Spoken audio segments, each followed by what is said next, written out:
Então, nós nascemos aqui no mundo, pura luz, a criança, ela pulsa o mundo interno dela. Aí, o que que acontece com essa criança, Marcos?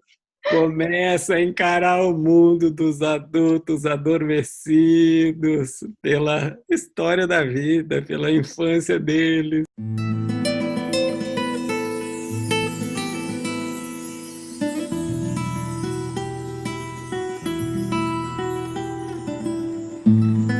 Olá, bem-vindos a mais um episódio do Meu Mundo Interno. Hoje o meu convidado é um amigo muito querido, muito especial, o terapeuta e psicólogo Marcos Rocha. Bem-vindo, Marcos. Oi, Padma. Que bom estar aqui com Oi, você. que bom que você está aqui. Então, a ideia hoje, Marcos, é assim, a gente batendo um papo sobre o mundo interno e sobre as nossas histórias no nosso mundo interno, compartilhando. Vamos? Vamos embora. Eu tenho trabalhado bastante ultimamente comigo e com as pessoas, que é sempre assim, né? Com você assim também, que trabalha alguma coisa dentro de você, aí começam a chegar pessoas no mesmo tema, Sim, funciona assim? sim, funciona assim. Então, um tema que eu tenho trabalhado bastante é o meu perfeccionismo, que é o nosso eu idealizado, numa ponta, e na outra ponta do meu mundo interno, né, no meu outro hemisfério, trabalhando a minha história e vendo o quanto que a minha história me fortalece.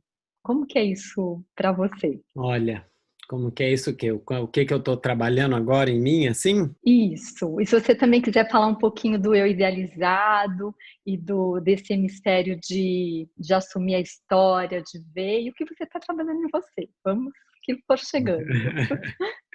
O que eu estou trabalhando em mim, mesmo depois de tantos anos de trabalho de autoconhecimento, é ainda uma questão de autoestima, que é uma coisa que eu carrego lá desde criança mesmo, né? Então, logicamente que isso tem camadas e camadas, a gente vai evoluindo, dá mais um passo, conhece mais uma coisinha aqui, mergulha um pouco mais ali, mas é um trabalho que ainda não se completou, de eu sentir mesmo uma firmeza dentro de mim, na minha estima, assim, sabe? Tanto eu quanto você, nós ajudamos muitas pessoas, né? Mesmo com tudo Mui- isso aqui dentro.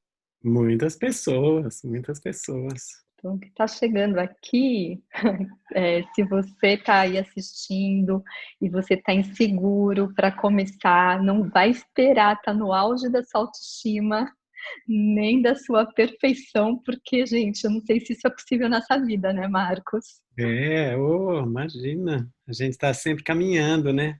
Mas você fez uma pergunta lá no começo e o outro lado, a sua história, você sente que te fortalece, né? Eu sinto muito que minha história me fortalece também, né? Então, mesmo ainda trabalhando camadas da autoestima, eu também pude reconhecer o tanto que minha mãe e meu pai me deram de verdade, assim, eu reconheci, assim, fazendo o trabalho de autoconhecimento, eu pude sair de um lugar de raiva muito grande do meu pai, por exemplo, né, que não é mais nem vivo, e eu saí desse lugar e pude até depois olhar para mim e falar: nossa, gente, isso aqui que eu tenho eu herdei do meu pai, né? A minha paixão pelo autoconhecimento, que não era a paixão dele, não era pelo autoconhecimento, mas era pelo estudo, pela filosofia, né? Então ele entusiasmado, ele vinha com São Tomás de Aquino.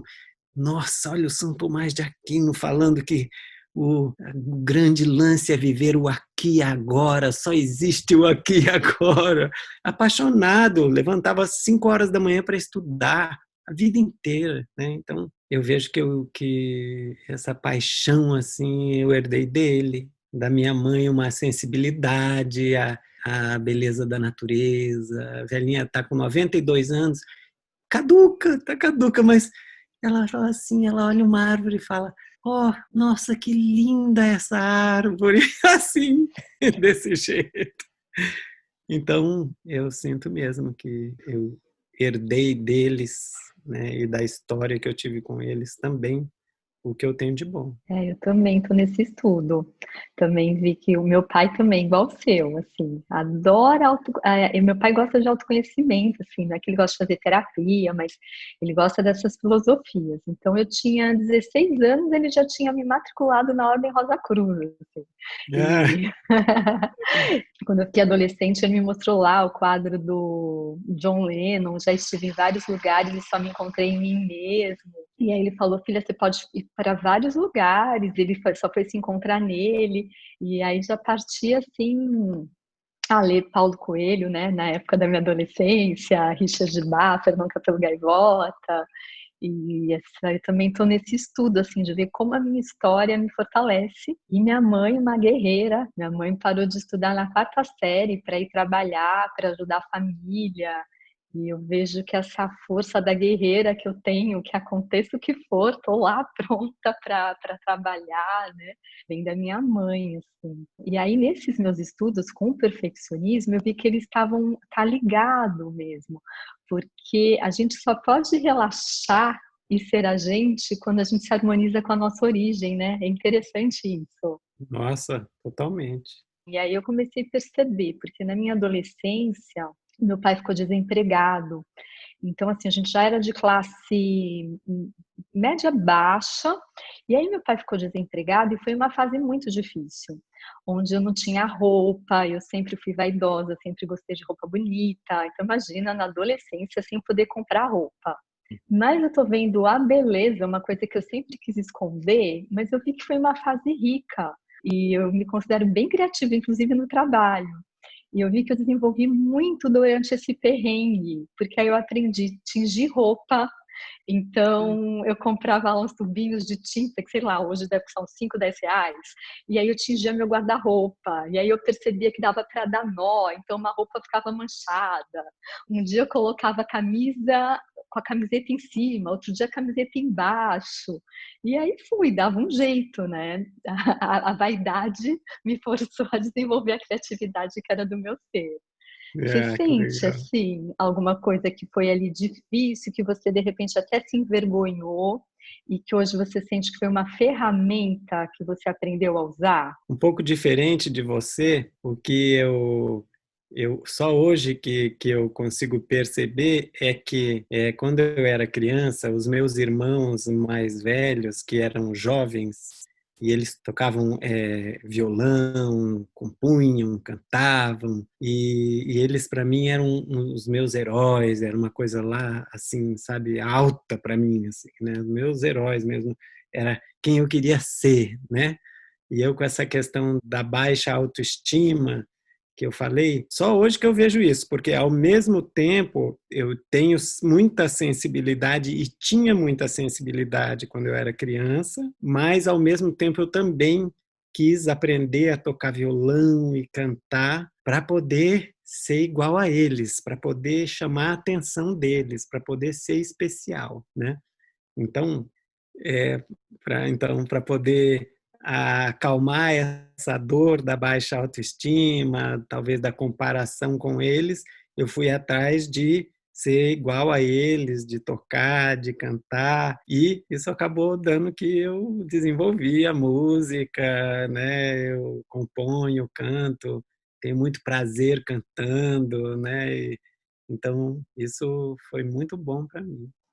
E bom pra gente também, que eu amo suas músicas. Ah! Amo! Já te contei isso, né? Que assim, vários processos, às vezes eu fico com a sua música, eu sinto que a sua música vai me ajudando, vai me É, guiando. Tem uma música que você fala, Mãe, me liberta da separação, né? Nossa, estudos profundos de separação da minha mãe, já dentro do útero, que é uma outra dor, assim, que né, sentia de rejeição da mãe. Sentia não, ainda sinto, né? Hoje eu sinto que eu tô mais tranquila em acolher essa minha dor. Mas uma grande cura, não que eu seja a curada, mas que foi realizada com essa sua música, assim. Essa Mãe me sério? liberta da separação, eu ouvi ela direto, direto, assim. Olha que legal. Nossa, que bom. Insights, assim, nossa, eu separada da minha mãe, eu separada da minha mãe entre o orgulho, entre o perfeccionismo, então, minha cura tá lá, e reverenciar minha mãe, receber ela no meu coração, entre eu e o meu coração tem o orgulho, né, eu fui percebendo isso, e Sim. que vinha na relação com a minha mãe. Hum, Então, para eu poder dar uma relaxadinha nesse companheiro aqui, nesse orgulhinho aqui, hum, realmente era ir lá e pedir humildemente para minha mãe terrena, né? Além da mãe divina, mas trazer hum. essa cura. E aí São profundas. você foi lá assim pessoalmente ou isso foi só dentro de você? Isso foi dentro, foi um processo dentro, mas depois que eu tive essa passagem, eu mudei totalmente com a minha mãe. Eu fiquei mais humilde, porque eu sempre fui muito orgulhosa com a minha mãe, na minha adolescência e até pouco tempo atrás, assim, se eu tô falando coisa, sei lá, esse trabalho eu fiz dentro de mim uns 8 anos atrás, mais ou menos. Até então, eu era muito arrogante com a minha mãe. E quando eu fui trabalhando isso, eu fui vendo o valor e a importância dela. Eu cheguei para ela assim mais sem salto alto, né, de rasteirinha, e ela mudou totalmente. E Marcos, vamos aproveitar que nós estamos aqui juntos, aproveitar aqui os seus saberes.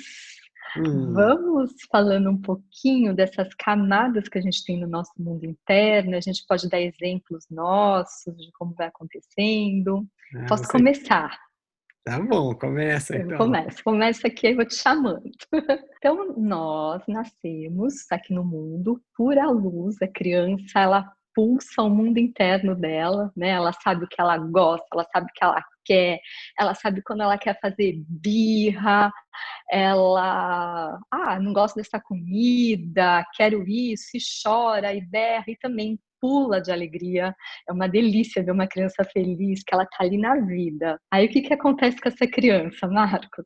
Começa a encarar o mundo dos adultos adormecidos pela história da vida, pela infância deles, né? Então é uma coisa que é do ser humano, né? A gente nascer tão puro, tão puro mesmo, né? Tão inocente, tão dependente daqueles pais, daquela família, né? Que é a natureza da criança é nascer nesse estado de dependência total, mas de muita pureza, muita sensibilidade, muita abertura. E os adultos já passaram pelo processo, são como nós, já bastante, né? Já se fecharam, defenderam muito porque tomaram as dele durante a vida, né?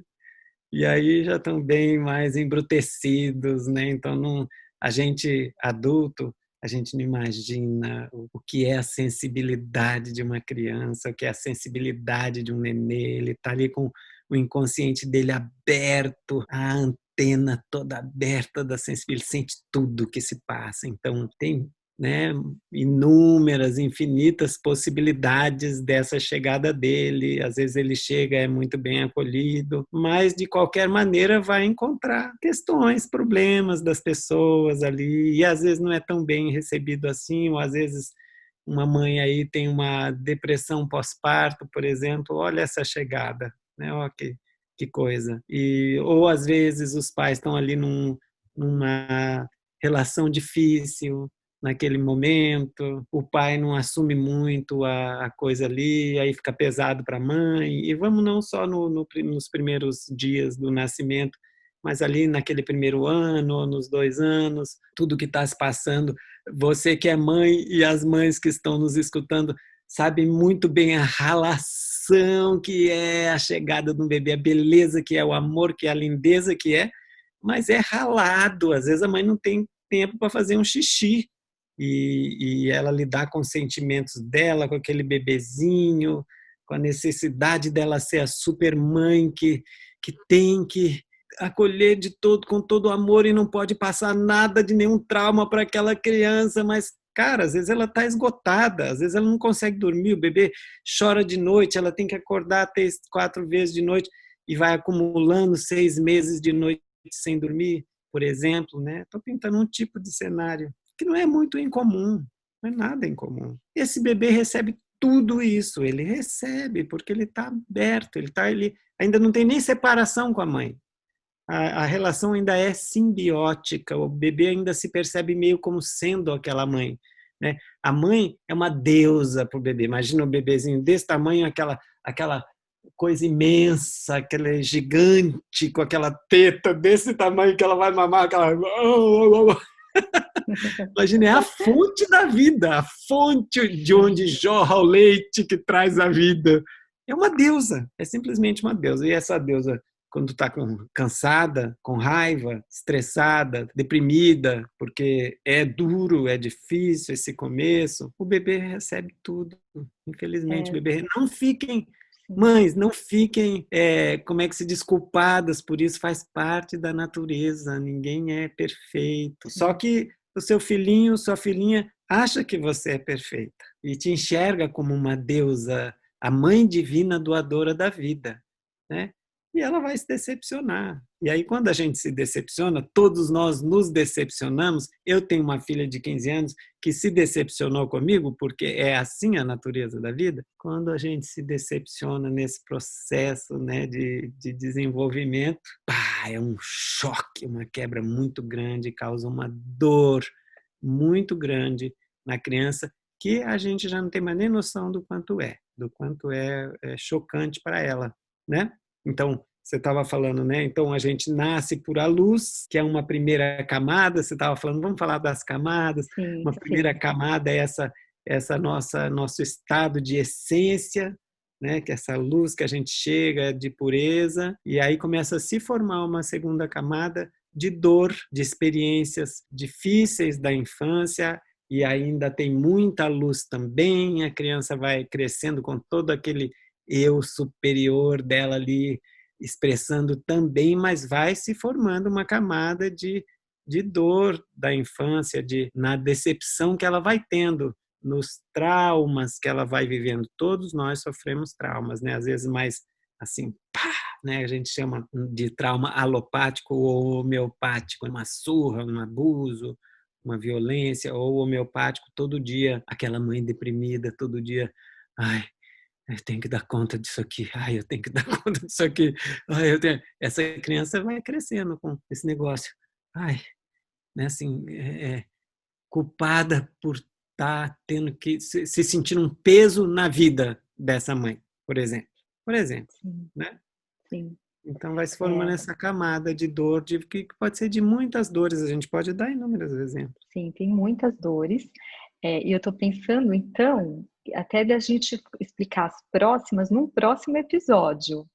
Então, a gente pode ir falando aqui um pouquinho da dor, e aí vai ter um próximo episódio para você poder acompanhar e saber o que acontece depois da dor. E você, assim, que é mãe, realmente, como o Marcos falou, não se sinta culpada, porque essa é a natureza da Terra. Eu tenho muita compaixão com as mães quando eu vou atender mães, porque eu consigo criar muita empatia. Gente, porque como é difícil para mim, pessoalmente, mais difícil no meu trabalho é ver a dor que eu causei na minha filha pela minha inconsciência. Aí que entra muito perfeccionismo, inclusive, assim, porque pro meu perfeccionismo, ver os erros que eu cometi, uau! Mas aprendendo essa humanidade, então compartilhar aqui com vocês, eu fiz até um post recentemente sobre isso. O ano passado, no Dia das Mães, minha filha me acordou com uma música sua, onde ela ia me falando que ela me perdoava, me agradecendo pelos erros, e cantou uma outra música que falava a sua sombra é apenas um véu, sabe? E ela foi reconhecendo, e ela viu que tudo que tinha acontecido também foi para o bem dela, que ela tinha aprendido, e ela falou: meu presente de Dia das Mães para você é te libertar das suas culpas. Te absolva das suas culpas, você tá livre. E foi tão fofa, muito fofa. Ela falou, porque se você ficar culpada, você fica mal. E eu te amo, e eu quero te ver bem. Eu quero, pelo amor que eu tenho por você, se você ficar mal porque você errou comigo, você ficando mal com a culpa, eu também fico mal. Então, pelo amor que você sente por mim, fica bem, que eu quero, que aí eu também fico bem. Isso Melhor é, presente que eu já ganhei, nossa, assim, melhor presente mesmo. De mãe, né? Imagina, de presente. mãe. Falei, ufa, ufa. É, E lógico que eu sempre fico atenta, não é porque ela falou isso que eu vou errar, que tudo bem, sempre a gente vai tentando, porque eu também às vezes vejo o oposto, vejo pai e mãe falando, filho tem que passar pela frustração, então vai se frustrar. Não é assim, tá, gente? A gente vai tentando, uma coisa é a gente errar pela inconsciência, né? E outra coisa é errar justificando com consciência. E a coisa não é bem assim. O, o que chama racionalização, né? Racionalizar ali Isso. um erro, né? Dar uma bela de uma desculpa, né? E então, se estamos errando, também é muito libertador, né? Eu sinto com a minha filha, eu faço isso. Eu percebi que eu errei, vou lá e peço perdão. Isso é um alívio, né, pro filho, assim, para a filha, a mãe reconhecer o erro e pedir perdão. É libertador. Às vezes tudo que a gente queria era isso. É, isso não só na relação com o filho, né, mas nas relações, né, saber pedir desculpa, nossa, é fundamental, fundamental. Nas relações, não é? Você não acha? Sim, muda tudo, né? Nossa, muda tudo. E até a gente também saber se perdoar, né? Falando até em Sim, perfeccionismo, né? A gente poder se perdoar, assim, saber que a gente vai errar mesmo, né? Faz parte da humanidade. é. Então, vamos nos despedindo por aqui. Vamos terminar com o Marcos. Marcos, você pode cantar uma música pra gente? Posso sim. E teremos o próximo episódio com o Marcos, onde nós vamos continuar o que acontece depois da dor.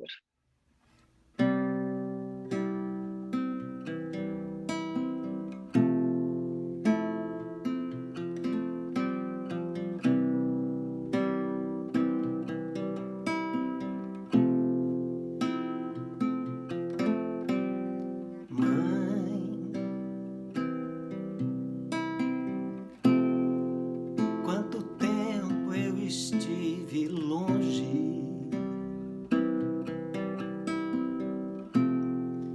quanto mais eu neguei teu nome, mais sofri na aflição.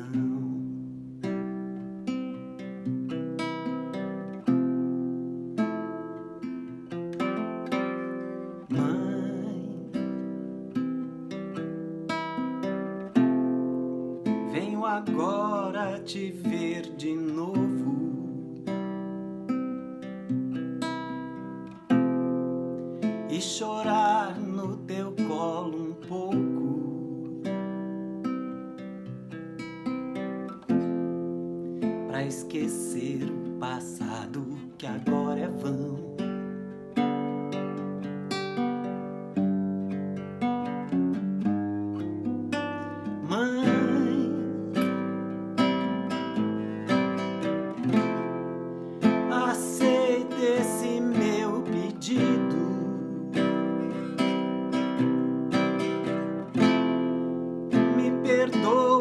Sou teu amigo.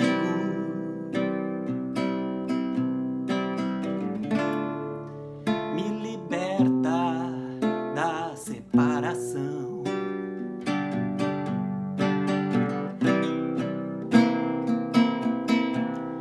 Mãe,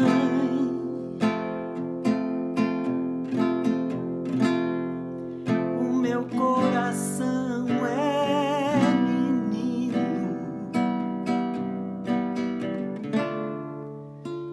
mais que eu cresça, sou teu filho, sou teu irmão. Oh, mãe,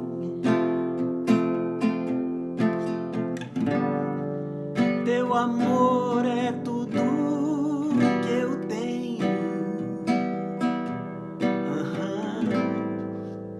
Eu seja tão pequeno, a grande